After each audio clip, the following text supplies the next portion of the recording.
Hello aspirants, I welcome you all at परचम classes.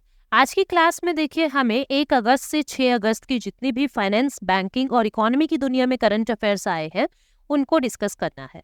ठीक है, तो क्लास को शुरू करते हैं। और आगे बढ़ने से पहले आपको करंट अफेयर रफ्तार के बारे में जानकारी दे दूं। करंट अफेयर रफ्तार में क्या है, ये हमारी परचम क्लास का एक नया इनिशिएटिव है। परचम क्लास की ऐप पर अवेलेबल है। इसमें क्या होगा, जनवरी 2023 से जून 2023 के जितने भी करंट अफेयर आपके इन सब थीम्स में कवर किए जाते हैं, books, authors, appointment, awards, obituary, state news, national news, जितने भी ये न्यूज है, इन न्यूज की जो हेडलाइंस है वो सारी हेडलाइंस आपको एक ही जगह कंपाइल्ड फॉर्मेट में 6 महीने की सारी हेडलाइंस एक ही जगह मिल जाएगी। अगर कोई एस्पिरेंट क्विक रिवीजन करना चाहता है, अभी आप लोगों के एनडीए के एग्जाम्स आएंगे, आप लोगों के सीएचएसएल के एग्जाम आएंगे, सीजीएल टीयर 2 आएगा जिसमें जीएस आता है। ठीक है, और भी बहुत सारे एग्जाम्स जो है, इवन टीचिंग के एग्जाम्स भी अभी आने वाले हैं। DSSP की वैकेंसी आई है, टीजीटी की वैकेंसीज है, पीजीटी की वैकेंसीज है। तो करंट अफेयर तो देखिए हर जगह आता है। आप किसी भी फील्ड में तैयारी कर रहे हैं, यूपीएससी की, civil services, state civil services की, ये किताबें ऐसी है, ये टॉपिक्स ऐसे हैं जो आपको हर जगह हेल्प करेंगे। कुछ कोर्सेज चल रहे हैं हमारी ऐप पर, जिसमें एक चल रहा है एसएससी जनरल अवेयरनेस का कोर्स, जिसमें पूरा general awareness, history, geography, polity, economy, finance सब कुछ करवाया जा रहा है, इंक्लूडिंग स्टैटिक जीके। फिर आप कोई भी कोर्स अगर इंडिविजुअल लेना चाहते हो, जैसे एसएससी पॉलिटी का, एसएससी इकोनॉमी का, एसएससी ज्योग्राफी का, तो आपको उस टीचर का एक एक सब्जेक्ट का कोर्स भी अवेलेबल हो जाएगा। हमारी परचम क्लास पे ये सारी सुविधा है। जितने भी आपको क्लासेस मिलेंगे उसका पीडीएफ आपको मिलेगा। ठीक है, बाइलिंगुअल हमारी क्लासेस रहती है, दोनों भाषा में हमारी क्लासेस होती है। जब समझाते हैं टीचर तो इंग्लिश और हिंदी दोनों का यूज करते हैं। पीडीएफ आपको इंग्लिश में ही मिलती है। सारे बैचेस रिकॉर्डेड मिलते हैं। ठीक है, तो ये सारी डिटेल्स मैं आपको देना चाहती थी, क्योंकि बहुत सारे स्टूडेंट्स के कमेंट आते हैं कि इसमें क्या होगा, ऐसे क्या होता है। और जो भी दिक्कत आपको होता है, आप डिस्क्रिप्शन में हमारा मेल दिया हुआ है, उस मेल पर अपने क्वेश्चन को आप पूछ सकते हैं।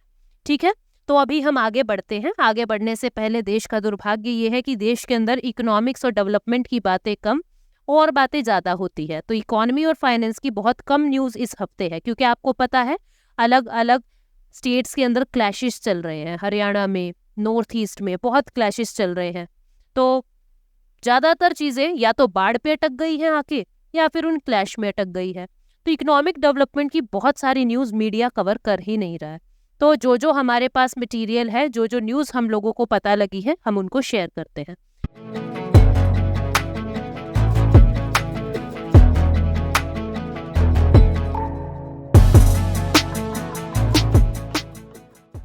सबसे पहला है, गवर्नमेंट ने city investment to innovate, integrate and sustain 2.0 को अप्रूवल दे दिया है। देखिए क्या है ये, इसका शॉर्ट में अगर हम कहें तो ये सिटीज है, यानी cities investment to innovate, integrate and sustain 2.0 cities नाम दे दिया है।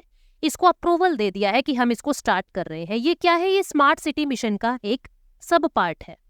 इसके अंदर 2 बातों पे मेन फोकस किया जाता है, एक तो एनवायरनमेंट पे यानी क्लाइमेट पे, ठीक है, और आपका वेस्ट मैनेजमेंट पे।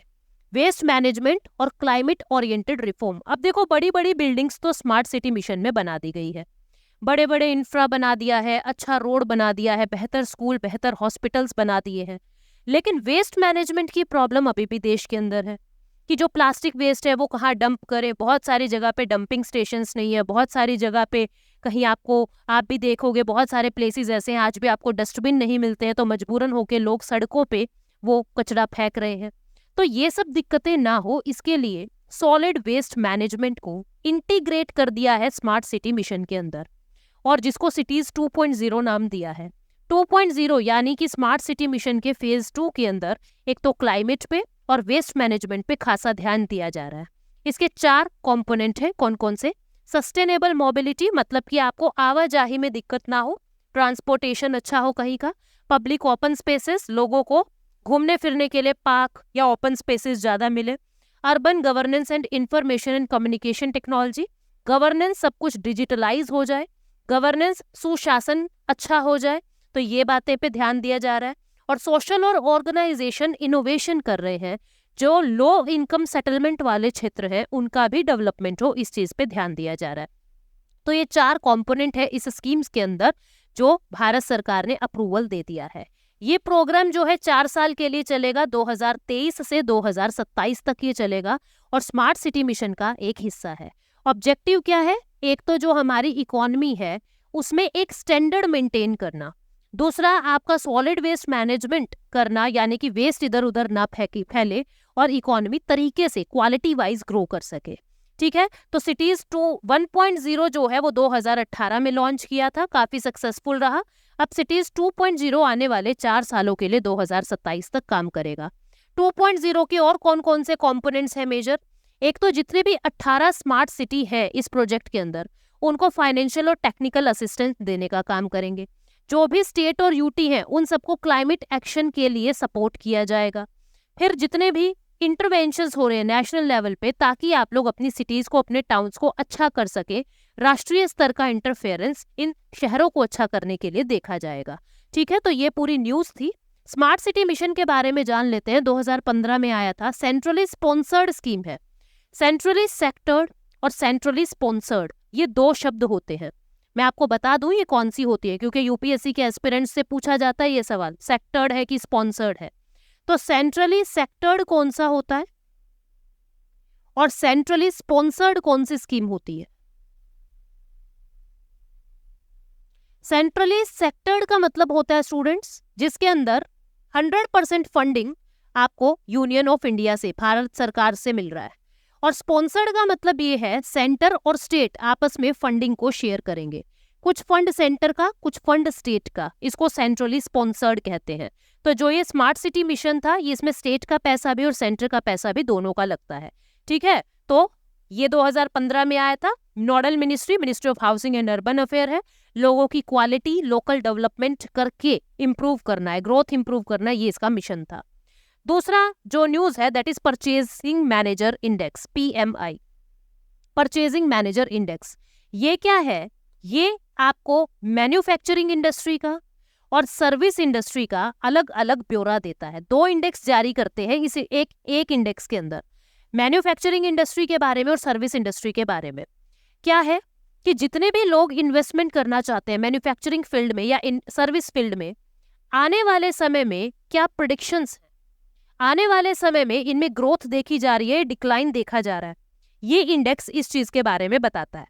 ये इंडेक्स एवरी मंथ रिलीज किया जाता है, एवरी मंथ रिलीज किया जाता है। ठीक है, और इसके अंदर क्या होता है, जैसे आपका 0 से 14 तक एक पीएच स्केल होता है ना, जो आपकी एसिडिटी और बेसिसिटी के बारे में बताता है ना, कि 7 पे न्यूट्रल है। ठीक है, 7 से कम किसी का आ रहा है तो वो एसिडिक है, और अगर 7 से 14 के बीच में किसी का पीएच है तो वो बेसिक है। ऐसे ही क्या होता है, जो PMI है उसका स्केल 0 से 100 तक है। बीच में 50 का मतलब है नो चेंज, मतलब कि कोई भी चेंज नहीं देखा जा रहा। जैसे इकोनॉमी अब तक चलती आ रही है मैन्युफैक्चर और सर्विस सेक्टर में, वैसे ही चलेगी आने वाले समय में भी। अगर 50 से कम आंकड़ा आ रहा है इसका मतलब डिक्लाइन है, आपको इन्वेस्टमेंट नहीं करना चाहिए, आगे ग्रोथ नहीं देखी जा रही।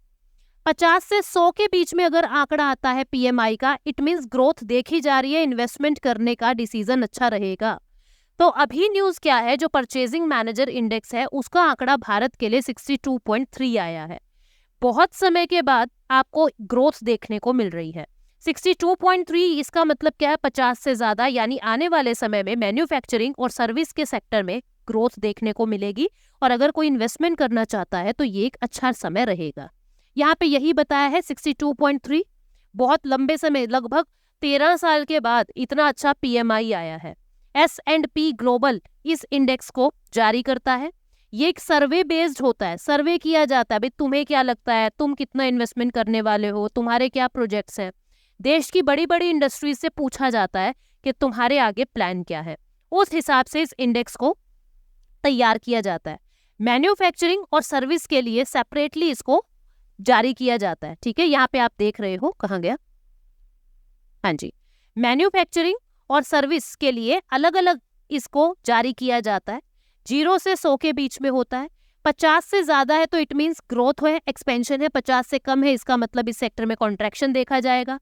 और 50 है तो इसका मतलब क्या है कि वहां पे न्यूट्रल है, कोई चेंज नहीं है। बांग्लादेश, नेपाल, श्रीलंका, यूएई ये की सोर्स हैं ग्रोथ के इंडिया सर्विस सेक्टर के लिए। इन देशों की वजह से भारत के अंदर ग्रोथ हो रही है। हर मंथ की शुरुआत में इसको जारी कर दिया जाता है, ठीक है। तो अभी न्यूज में क्यों बना? क्योंकि बहुत समय के बाद ये इतना अच्छा इंडेक्स आया है। इसके बाद है कॉन्ट्राडिक्शन इन एम्प्लॉयमेंट। मैं आपको ये न्यूज आसान करके बता रही हूँ। कॉन्ट्राडिक्शन इन एम्प्लॉयमेंट का क्या मतलब है? कॉन्ट्राडिक्शन इन एम्प्लॉयमेंट का मतलब है, देखो जो फॉर्मल सेक्टर होते हैं अपने, पहले तो फॉर्मल सेक्टर और इनफॉर्मल सेक्टर समझिए। फॉर्मल एम्प्लॉयमेंट या इनफॉर्मल एम्प्लॉयमेंट क्या होता है? फॉर्मल वो होता है जहां पे आपको सारी सोशल सर्विस मिल रही है, जहां पे आप अगर काम कर रहे हो आपको प्रोविडेंट फंड की सुविधा मिल रही है, आपको और बहुत सारी तरीके की काइंड्स मिल रही है। मतलब देश की नजरों के अंदर, सरकार की नजरों के अंदर आप एम्प्लॉयमेंट में हो, जैसे आप किसी मल्टीनेशनल कंपनी में काम कर रहे हो। इनफॉर्मल जैसे जो मान लीजिए ये कंस्ट्रक्शन साइट्स पे काम कर रहे हैं, उनका कोई पर्टिकुलर रजिस्टर थोड़ा ना होता है, उनका कोई प्रोविडेंट फंड, कोई सोशल सर्विस उनको थोड़ा ना मिल रही है कि आपको हम हाउस रेंट अलाउंस देंगे, आपको हम डियरनेस अलाउंस देंगे, डीए देंगे, इस तरीके से थोड़ा ना होता है। वो इनफॉर्मल सेक्टर है। तो फॉर्मल सेक्टर में एम्प्लॉयमेंट की ग्रोथ देखने के लिए प्रोविडेंट फंड को देखा जाता है कि प्रोविडेंट फंड के अंदर कितने प्रतिशत इजाफा हो रहा है। अब क्या हुआ? अब कॉन्ट्राडिक्शन हो रहा है। प्रोविडेंट फंड के आंकड़े तो बढ़ रहे हैं, इसका डाटा तो बढ़ रहा है, भाई फंडिंग तो इंक्रीज हो रही है, लेकिन कॉन्ट्रीब्यूटर नहीं बढ़ रहे हैं। मतलब कि अगर हम देखें कि नंबर ऑफ पर्सन एम्प्लॉयमेंट में नहीं बढ़ रहे हैं, लेकिन प्रोविडेंट फंड के आंकड़े ये कह रहे हैं कि कॉन्ट्रीब्यूशन बढ़ रहा है। जितने भी लोग हैं उनका कॉन्ट्रीब्यूशन नंबर ऑफ पीपल से कम, कॉन्ट्रीब्यूशन तो ज्यादा है। भाई मान लीजिए भाई 1 लाख की जगह 5 लाख रुपए पीएफ में पड़े हैं, लेकिन नौकरी करने वाले लोगों का पतन हो रहा है, वो डिक्लाइन हो रहे हैं।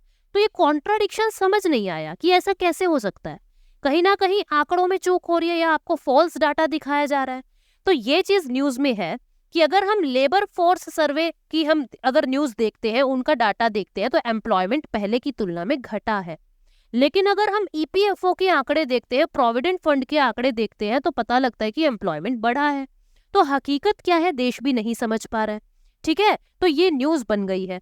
तो आपको ये क्या क्या बातें जाननी चाहिए कि प्रोविडेंट फंड होता क्या है, आपको जानने की जरूरत है कि लेबर फोर्स पार्टिसिपेशन रेट कैसे निकाला जाता है और कौन निकालता है, और फॉर्मल और इनफॉर्मल नौकरियां क्या होती है, आपको ये बातें जानने की जरूरत है। प्रोविडेंट फंड देखो क्या होता है, एम्प्लॉय अपनी सैलरी का कुछ हिस्सा और एम्प्लॉयर अपनी सैलरी का, एम्प्लॉय अपनी सैलरी का कुछ हिस्सा और एम्प्लॉयर उसकी सैलरी का, या मैं कहूंगी अपनी कंपनी में से कुछ हिस्सा एक फंड में डाल देता है, जिसको हम प्रोविडेंट फंड कहते हैं। या तो उसकी मैच्योरिटी पे, या तो उसकी रिटायरमेंट पे, या बीच में भी वो कभी चाहे तो पीएफ से पैसा निकाल सकता है।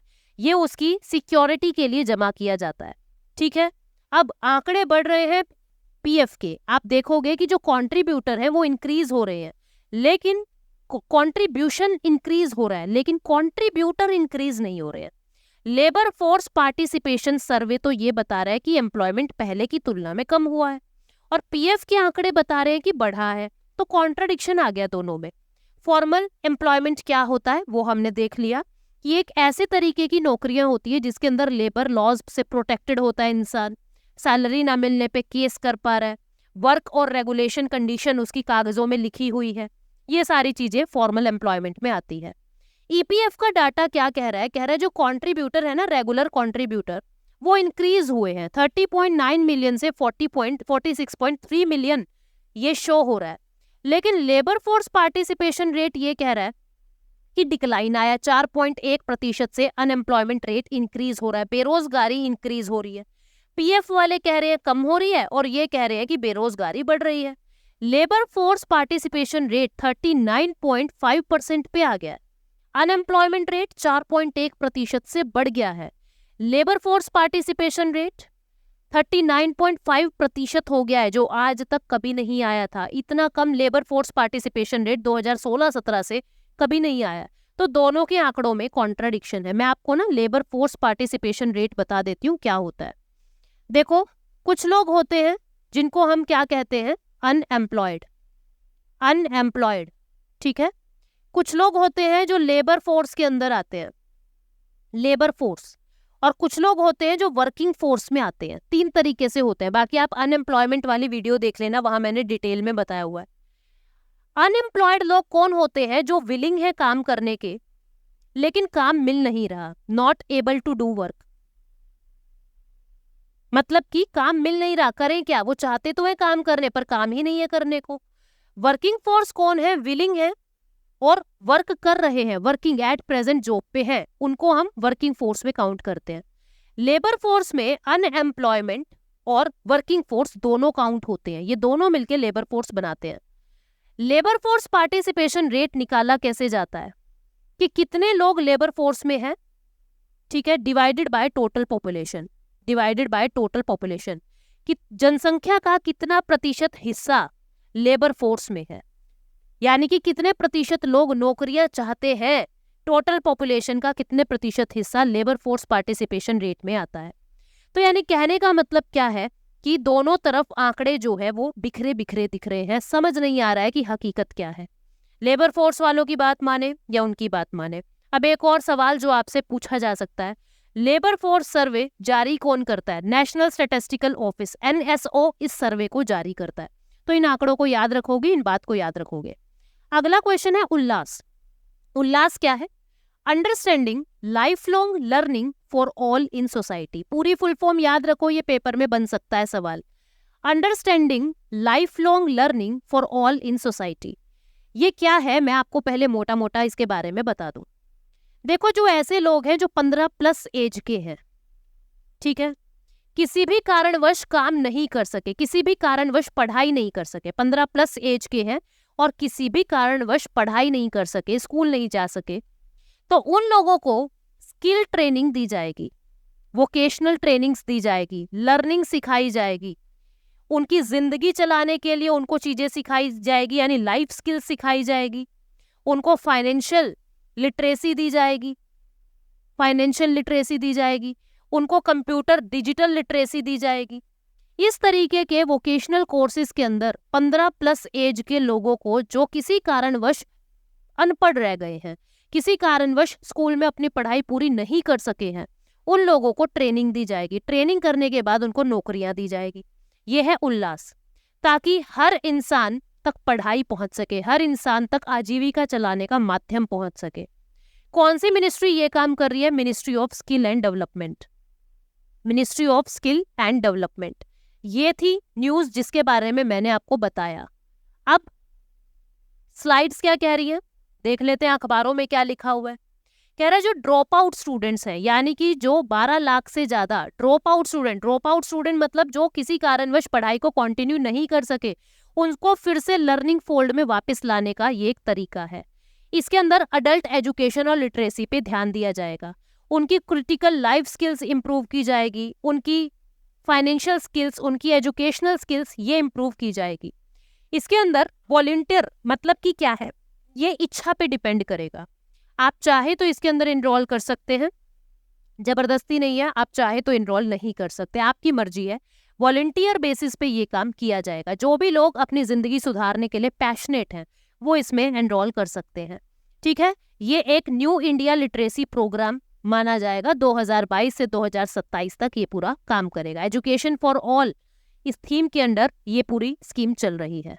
इसके बाद नेक्स्ट न्यूज है SEBI revealed framework for corporate debt market development fund.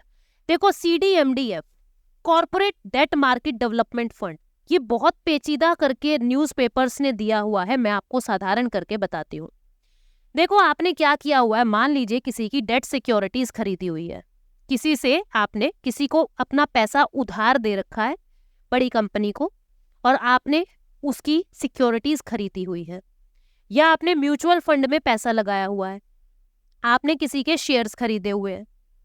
अब होता क्या है, जैसे ही इकोनॉमी में रिसेशन आता है, जैसे ही इकोनॉमी में रिसेशन आता है, तो हर इंसान ये चाहता है कि मैं मेरे शेयर, मेरी डेट सिक्योरिटी बेच दूं, लेकिन सामने कोई खरीदने को तैयार ही नहीं है, जिसके चलते जो इन्वेस्टर है वो बचते हैं इन्वेस्टमेंट करने से कि अभी तो रिसेशन आया हुआ है, अगर नहीं बिका तो क्या करेंगे, अगर हमारे शेयर किसी ने नहीं खरीदे तो हम क्या करेंगे, हम ना अभी इसमें इन्वेस्ट करते ही नहीं है, आप गोल्ड वगैरह खरीद लेते हैं।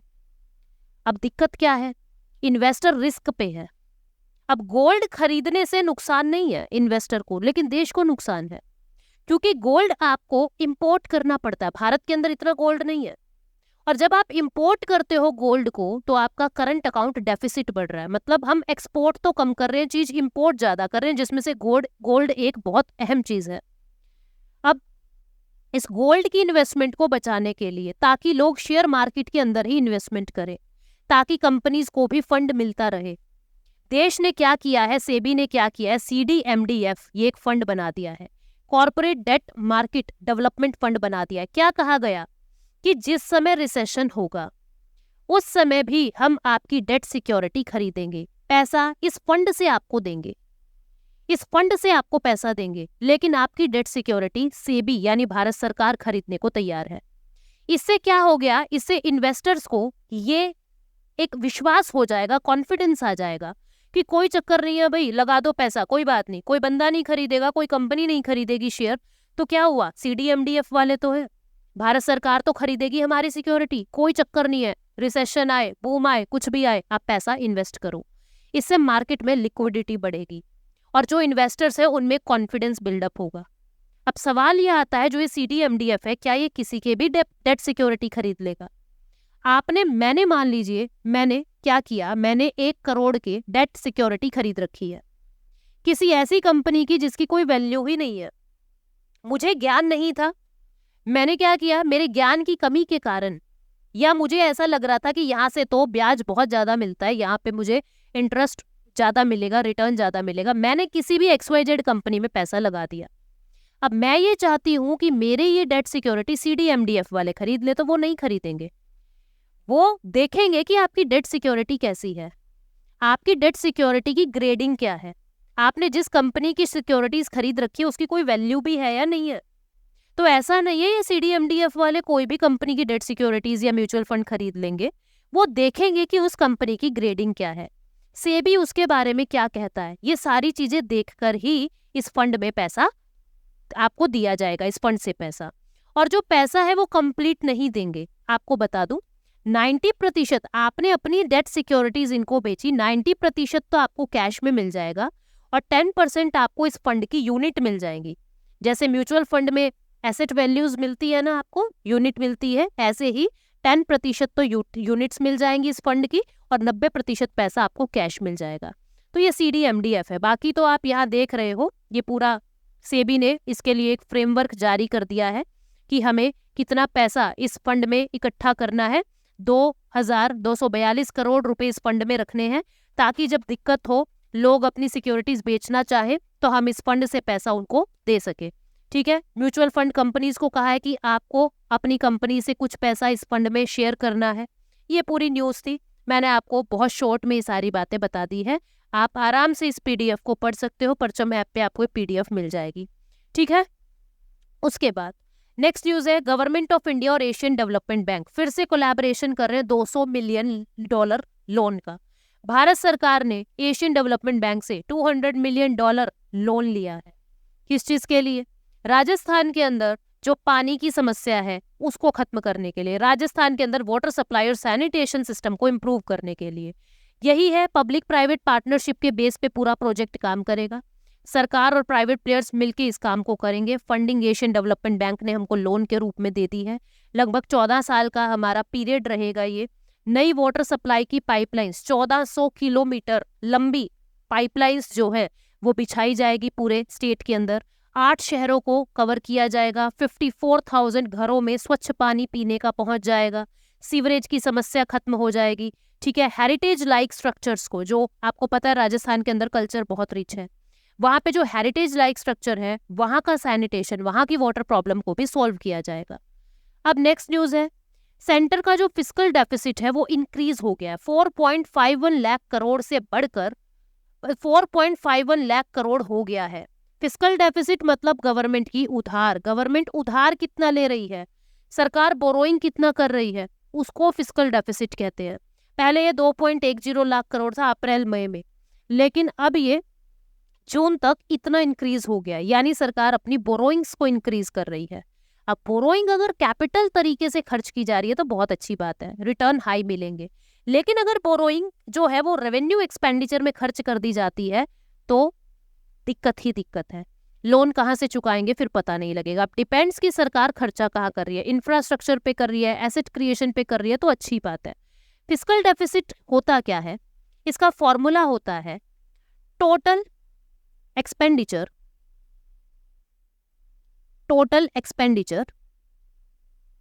Minus total non borrowing receipt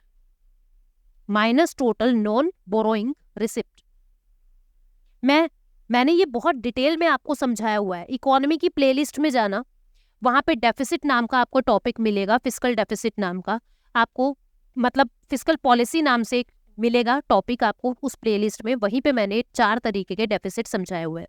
जो स्टूडेंट के पास इतना समय भी नहीं है कि प्लेलिस्ट खोल के देख ले, उनको मैं यहाँ शॉर्ट में थोड़ा सा बताने की कोशिश कर रही हूँ। मान लीजिए मेरा खर्चा क्या हो गया, मेरा खर्चा 1000 रुपए का हो गया, मेरा एक्सपेंडिचर 1000 रुपए का हो गया, ठीक है।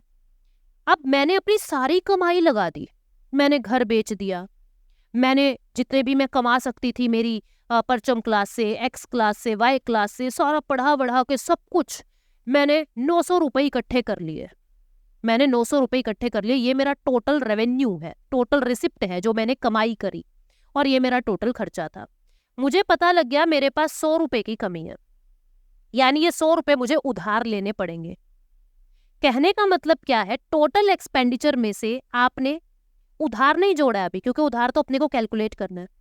आप जितनी कमाई कर सकते थे आपने सारी कमाई का डिफरेंस देख लिया। अब लास्ट में जितने की कमी हुई वो अपने को उधार लेना है। यानी कि मैंने क्या किया, total expenditure minus total non borrowing receipt. उधार शामिल नहीं किया मैंने अभी, क्योंकि उधार तो मुझे कैलकुलेट करना है। तो जो ये आंसर आया, दिस इज फिस्कल डेफिसिट, कि आपको उधार चाहिए कितना, सरकार ने कितना उधार लिया हुआ है, दैट इज फिस्कल डेफिसिट। ठीक है, बाकी डिटेल में मैंने प्लेलिस्ट में बताया हुआ है बहुत आसान तरीके से, आप वहां पे देख सकते हो। तो ये आपकी सारी न्यूज थी। फिस्कल डेफिसिट बढ़ता जा रहा है, बोरोइंग बढ़ती जा रही है। आपको बताना है उल्लास रिस्पॉन्सिबिलिटीज टेकन बाय, मतलब कि जो उल्लास स्कीम है एजुकेशन फॉर ऑल के अंडर, आपको ये बताना है ये कौन सी मिनिस्ट्री के अंडर आता है, कौन सी मिनिस्ट्री इसके लिए रिस्पॉन्सिबल है, कौन सी नोडल मिनिस्ट्री है इसकी। Ministry of skill development and entrepreneurship, ministry of finance, ministry of home, या नीति आयोग, कौन इसके लिए रिस्पॉन्सिबल है। तो आई होप आपको सीरीज अच्छी लगी रही है, आई होप आपको न्यूज के बारे में पता लग रहा है, बेसिक टर्म्स आपकी क्लियर हो रही है। Thank you so much, take care, bye bye.